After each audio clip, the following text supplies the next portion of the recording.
Everyone. Good morning and good evening, based on whichever part of the world you are in. Welcome to another episode of Rethinking Legal Ops. Thanks for joining today. And today's episode is a little bit different from our usual episodes. Today we have with us Hans Paul, the CEO and founder of Speed Legal. Really happy to have you here, Hans Paul, and really excited. Hi, Just everyone. saying.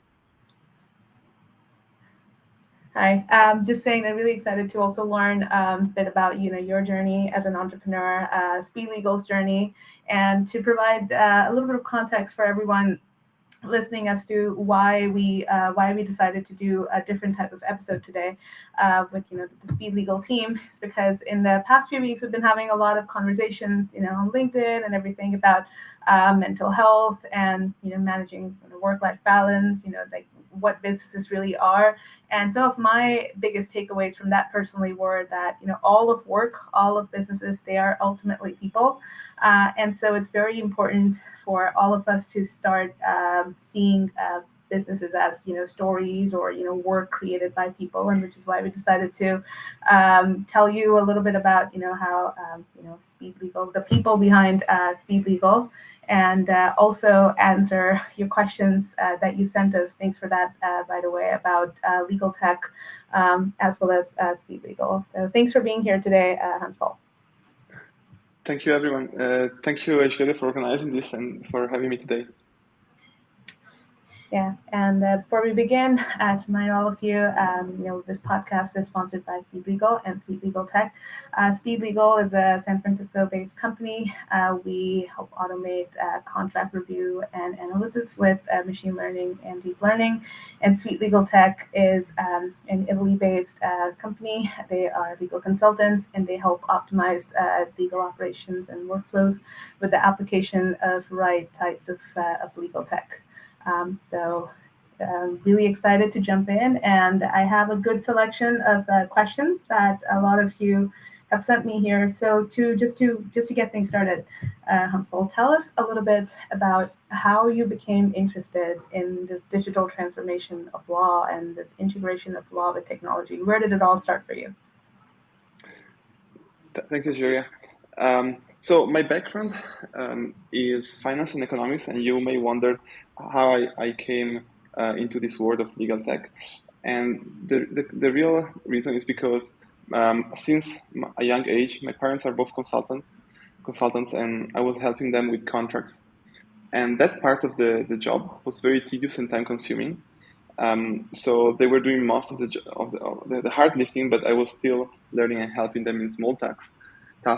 And I saw that they were starting to hire more people to help them with that specific task of reviewing contracts, which is done by associates or juniors at big law firms nowadays.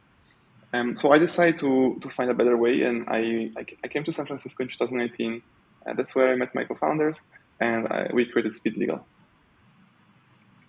That's awesome. And how young were you when you were working with your parents? And when was, if you had to put a point in time where you realized that you had to start automating some of this manual legal work, what would you say? Yeah, so I actually was pretty young. Since high school. I was early on, and the automation part started a bit later when I was actually starting university, and I started actually to get a bit of coding classes. And yeah, I started with some basic coding like VBA, which is Visual Basic Code, and it's basically used pretty much on Excels and files. And I was automating some of the questions and answers as well that they got from clients. And yeah, so that's where it started. And I came to San Francisco a bit later. In the meantime, I actually worked for Amazon as a financial analyst. I saw that there is a lot of time spent in document creation, reports for the higher levels of management. And after 6 months at Amazon, they offered me to stay, and I was excited because getting an offer from a big company is always pretty exciting at the headquarters of Europe and Middle East and Asia, so EMEA. And yeah, so it was pretty exciting. But I decided that I wanted to do my thing, and therefore I started the entrepreneurial journey. Nice. And that's a great segue into my next question as to what does it take to for you, like in particular, what did it take for you to just decide that I want to, I don't want to work for like a big company. I want to start my own thing and pursue my own passion and be an entrepreneur. Did that decision take a while for you to come to, or was that like one day you just woke up and you're like, nope, just gonna do my own thing? Um, Actually, that started early on. It's difficult to say when it started. I actually have an event, a clear event in mind that for sure somehow influenced my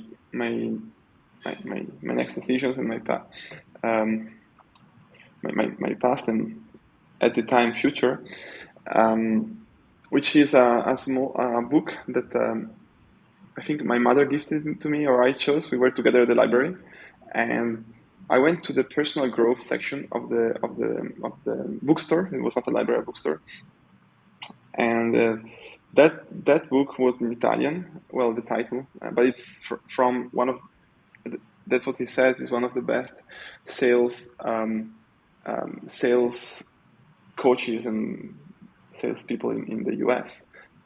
And it's Jeff Gitomer, and it's called. I know the Italian name. I'm not sure if it makes sense in English. Maybe they changed the name. I mean, it's different, but basically, it's the small, the little book, the little red book um, of the successful salesman or something like that, or it was like the 12.5 something 12.5 commandments of the successful salesman, something like that. So that's the book. I can actually Google it, but yeah, that was actually an event that I keep in mind actually.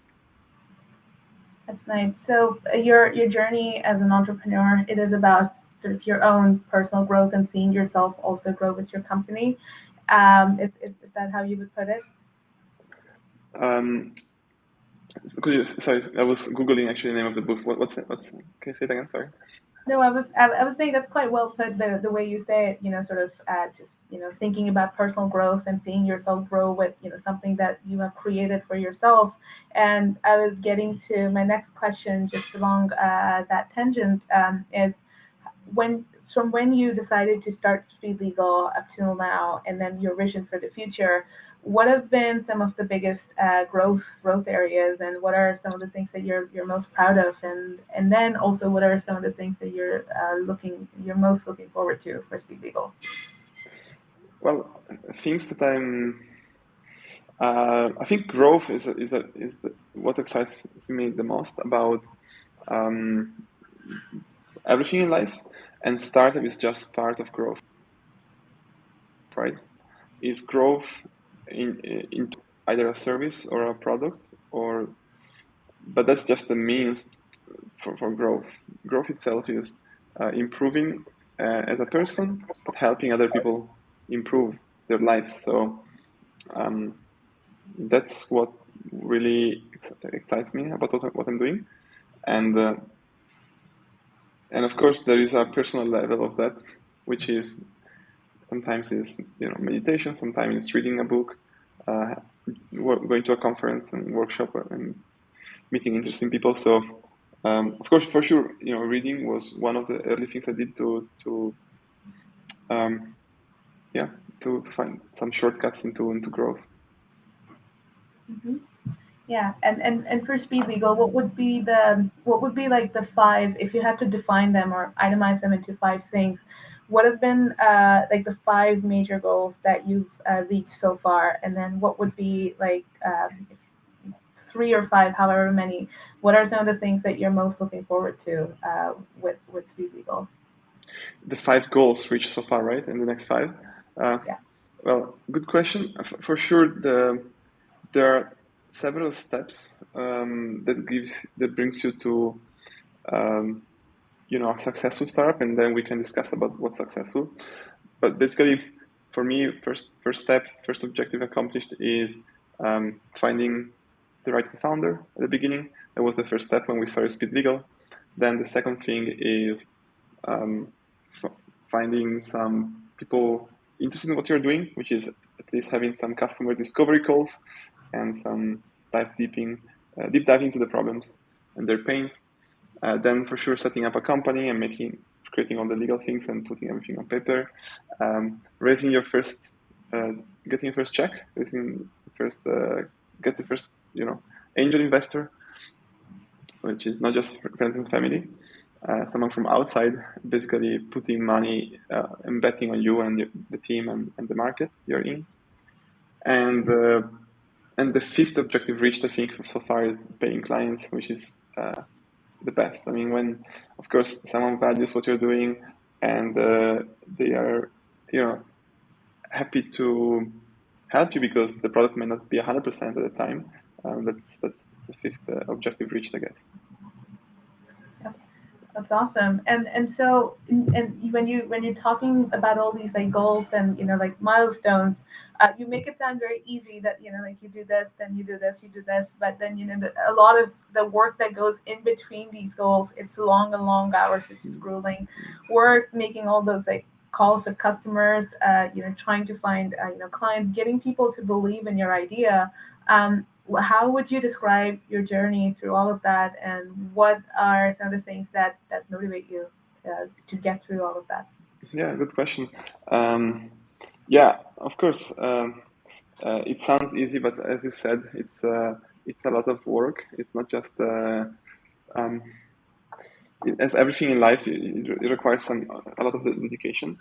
And where I found my motivation for that, as I mentioned, growth. That's for sure one of my values. But in order to get a lot of energy and work done, you also need to recharge yourself into other areas of life, I believe. So, in terms of taking risks in one area of your life of your life, let's say professional, you may want to have some stability in your personal life, for example, or in your physical and mental health. So that's where I kind of try to foster and some helpful habits. Great. Thanks for sharing that. And just going off of that, if you had to give one piece of advice to someone that's just beginning to think about their legal tech startup idea, or just in general their startup idea, what would you tell them? By the way, I found the name of the book. I need to say it because otherwise I'm unfocused. So the name is The Little Red Book of Selling, 12.5 Principles of Sales Greatness. That's the English, the original version, I believe. Published on 2004. Anyways, really recommend it. It helps you like from the beginning, get your domain, get it, and create your brand and stuff. And it's very interesting. And sorry to jump there. But anyways, what I would recommend. Well, first of all, buy this book and maybe read it. But in terms of tips of people starting off, I think one of the biggest obstacles I've seen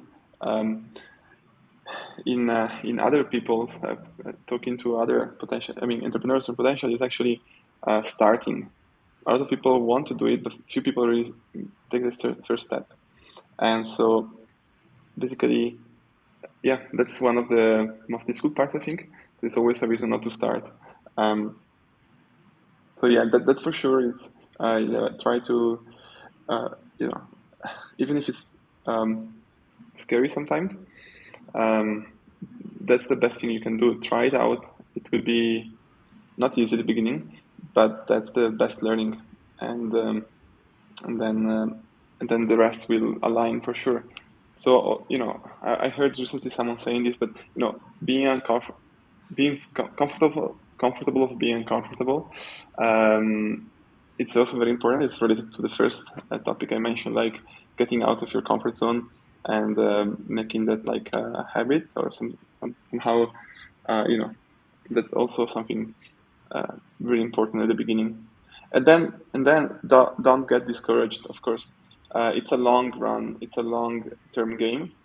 It's a marathon with a lot of sprints inside. And so I would say these three things are important. Like get momentum, potentially surround yourself with other people who are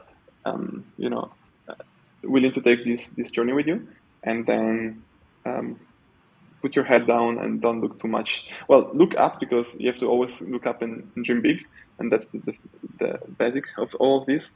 But sometimes you don't need to look too much for every turn, because it's enough to know where you're going next, and then there will be the next turn, as long as you have the vision clear, of course.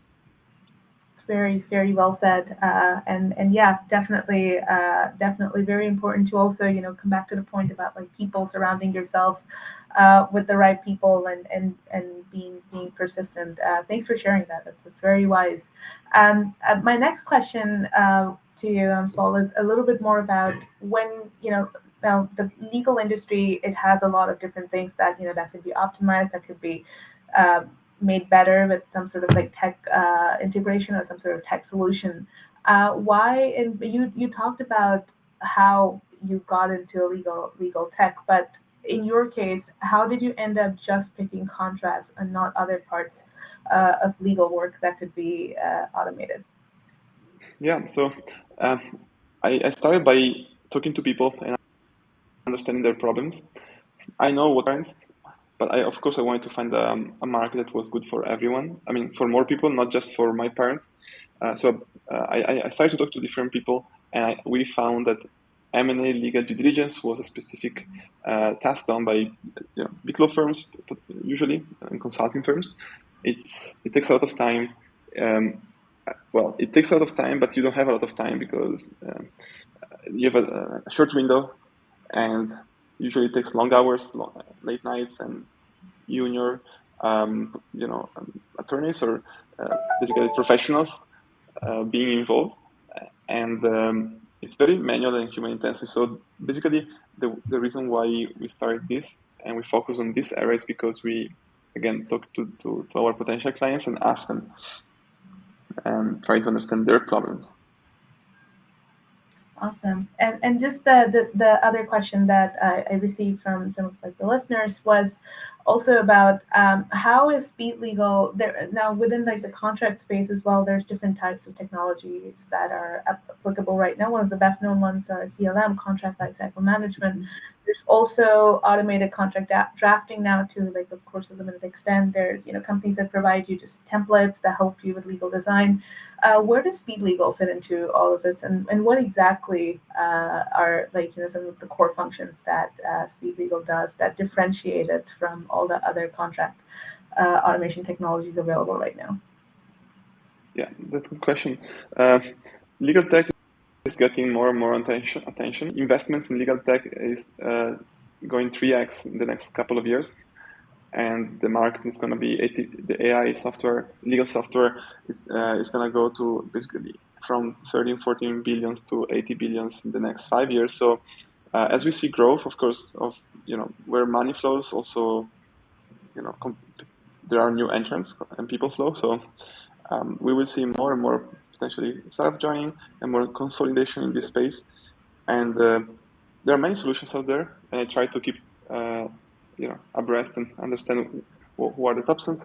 But basically, as you said, drafting solutions are a big chunk of those.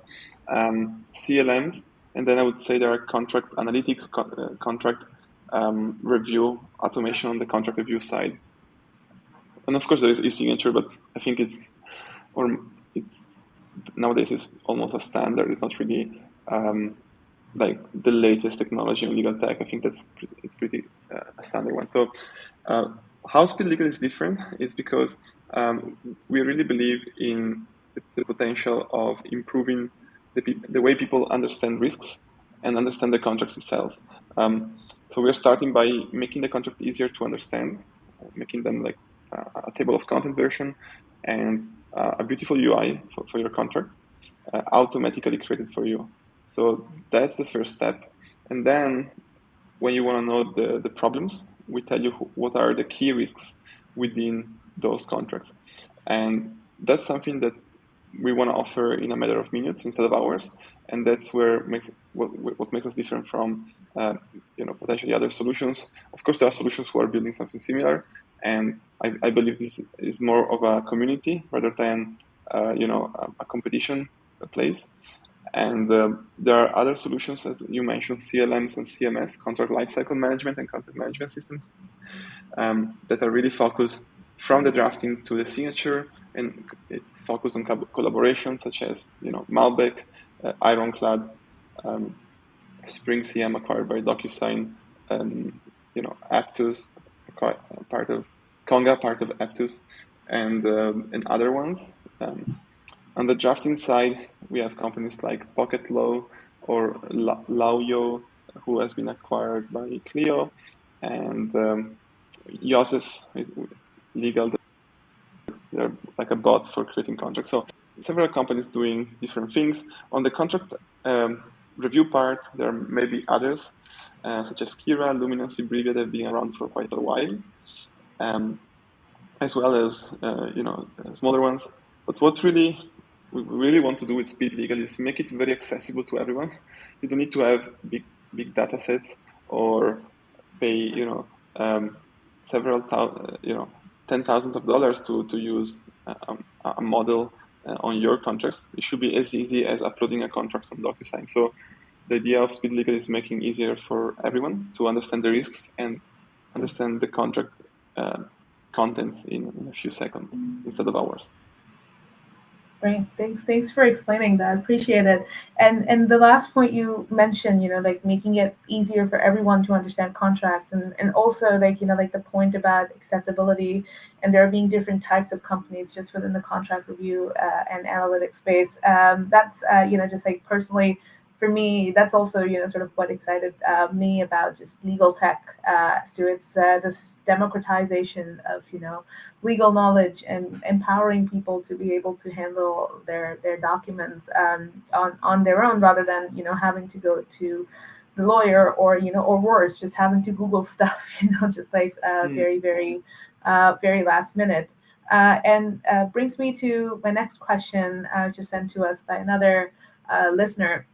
And that's more about application of legal tech in judicial proceedings, and which is like another branch, which is not something that we've been doing as much. We've been more on the transactional side of things, but there are legal tech tools that are being used in the courts of law all over the world. In the U.S., there's several of them already in use.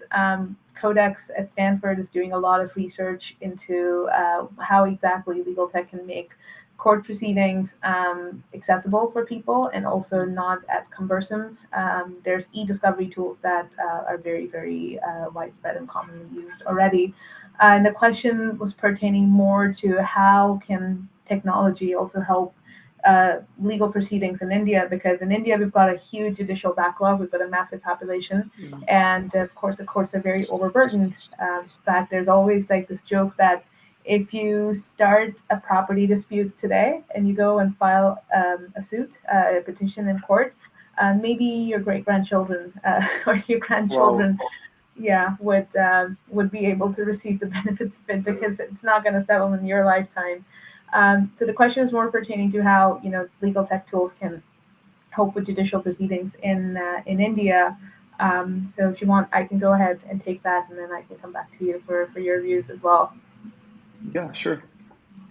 So yeah, just to very quickly answer that question for you.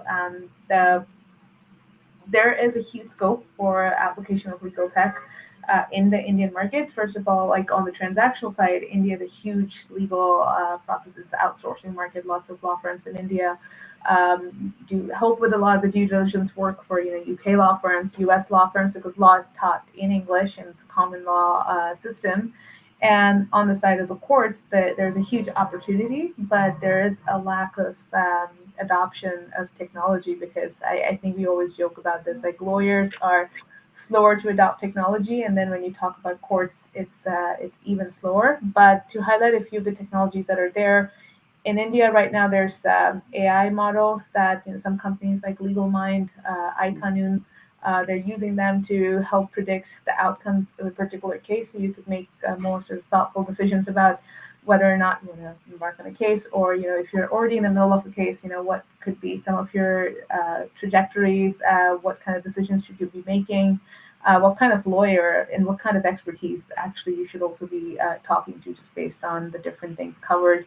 And that could potentially come up in your case, and also other types of technologies that are helping with, e-filing, for example, e-filing of different types of forms, like the thousands and thousands of forms that go with just a simple petition, your attorney's registration form, your, declarations, your, all of the other stuff that goes in with your petitions. A lot of that is becoming electronic in India. So three things. The first part is automating the filing system for petitions. The second part, predicting case outcomes.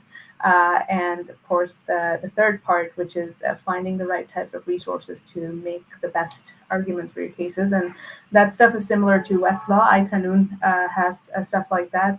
Indian lawyers are also, there's Manupatra that's existed for a very, very long time. It's a legal research database. So those were my thoughts on that question as well.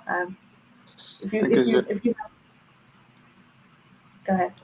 Thank you for taking these questions, and it's very I'm very impressed with the steps ahead that are being done in this segment, and the pain is very big here.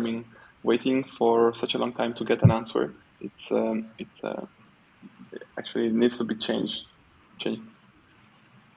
Absolutely. And just on that note, the need for change and the sea of opportunities that we have to create that change, and Legaltech being a very community-driven market and working together with all the other exciting technologies, we will conclude our episode for today. Thanks to all the listeners for all your really interesting questions. I really enjoyed asking them.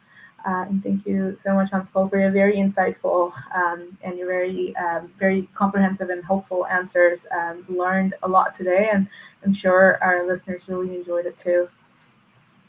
Thank you so much, Julia, for having me. It was a great pleasure talking to you today. And thank you for the listeners. Hopefully you get inspired to improve people's life on legal tech and more.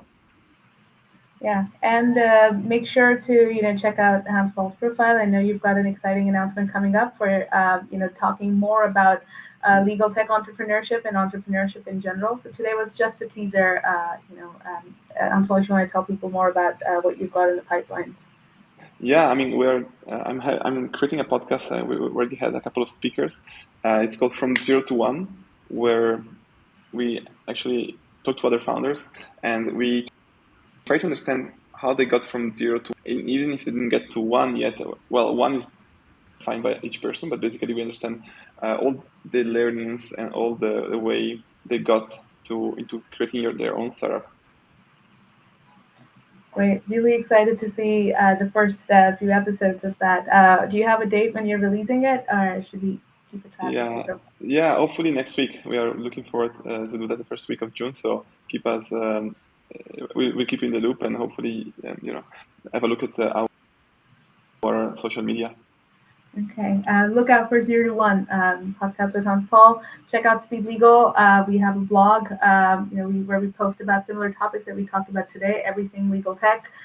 Check out Young Professionals in Legal Tech. It's a group of community of young professionals who are interested in a career in legal tech that we've created. And stay tuned for more podcasts. Podcast episodes every Thursday with Rethinking Legal Ops. Thanks so much for joining today, and we'll sign off.